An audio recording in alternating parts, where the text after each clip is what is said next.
the trade the Bucks made to help Giannis. They made a couple big ones, so I'm gonna give you the details on that. So the first one they did was they acquired Drew Holiday from the Pelicans. And doing this, they traded Eric Bledsoe, George Hill, and 3 first-round picks. The other trade they made was with the Kings for Bogdan Bogdanovic. They traded DiVincenzo, Sonny Sova, and DJ Wilson. Were these good trades, Vish? What do you think? So I'm all over the place with this one, right? Because I think that the Bucks, these were necessary trades because they had to get Eric Bledsoe. Eric Bledsoe was making too much money to do nothing in the playoffs, so they had to get Drew Holiday, who basically approximates or maybe is better than Eric Bledsoe as a defender. And Eric Bledsoe is an All NBA level defender.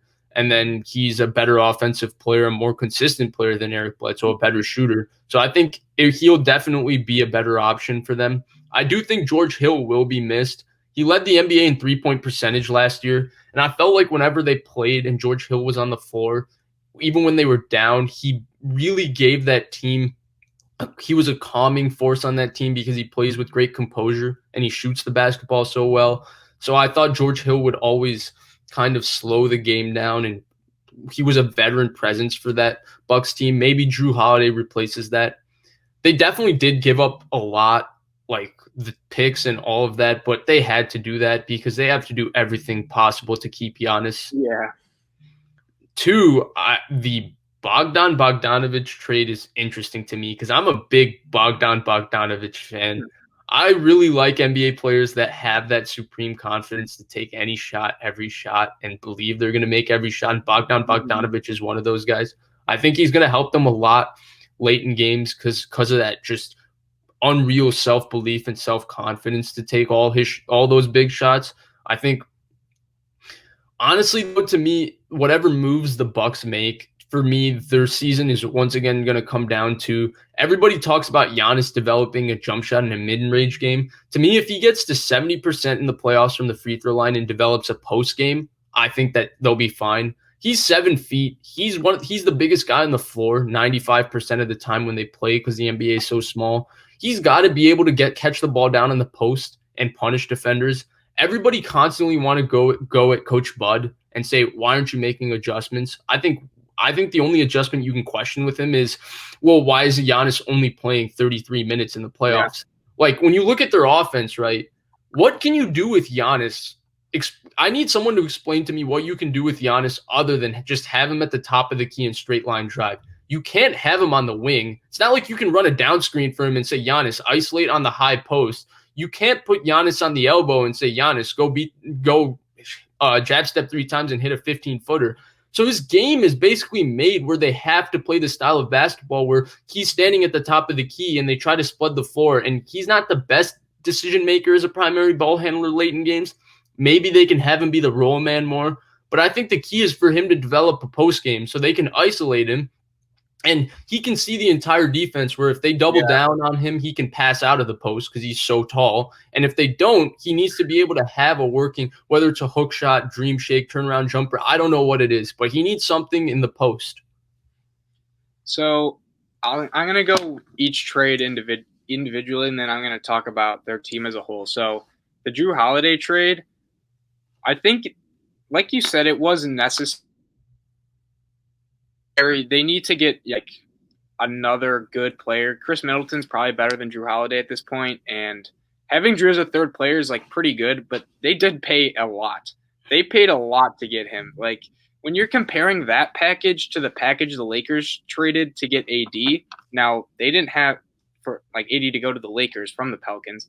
So the Lakers didn't have, or they had leverage as AD was basically saying like, I'm going to LA. So the leverage was there in that, and it wasn't here in this. But like, they traded a lot to get Drew Holiday, and I think they had to. But Bledsoe's kind of, you can't really play him well. He wasn't doing good in the playoffs. I do think George Hill's a good like three-point. He is a good 3-point shooter and just veteran role model presence. But you can replace that. Next trade, the Bogdanovic trade. I think they fleeced the Kings. They traded DiVincenzo, who's a decent player. another role player that you can replace. Ersan Ilyasova and DJ Wilson are bench players. Again, very replaceable. And Bogdanovich is I'd say he's an above average starter in the league, and he fits Giannis so well. The fact that he can shoot threes. Jrue Holiday's not a bad 3-point shooter.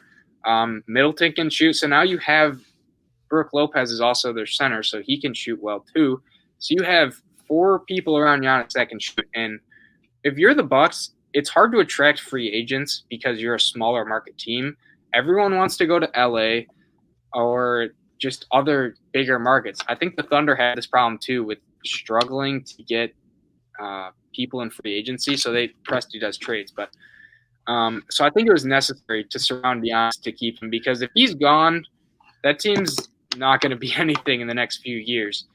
And I also think another thing that good came out of this is Budenholzer is not going to be playing his bench players 20 minutes a game in the playoffs. That's one thing that I think he does not do a good job of is regular season. Yeah, you want those 9 to 10 man rotations, keep players fresh. But when you're in the playoffs, you got to play your stars. You don't want Giannis playing 30 minutes in a do or die game 6. I think he was injured, but like in the first couple games, Giannis was playing 30 minutes. Jimmy Butler's playing 40 minutes every game. You play your stars as much as they can go. You don't want DJ Wilson and Ersan Ilyasova out there for 20 minutes when the other team's playing their stars. So I think that'll force Budenholzer's hand to play his starters way more minutes in the playoffs, and I think that'll help them a lot. Can they get over the hump in the East? That's another question, but I think the moves were necessary, and they'll be better off than they were last year.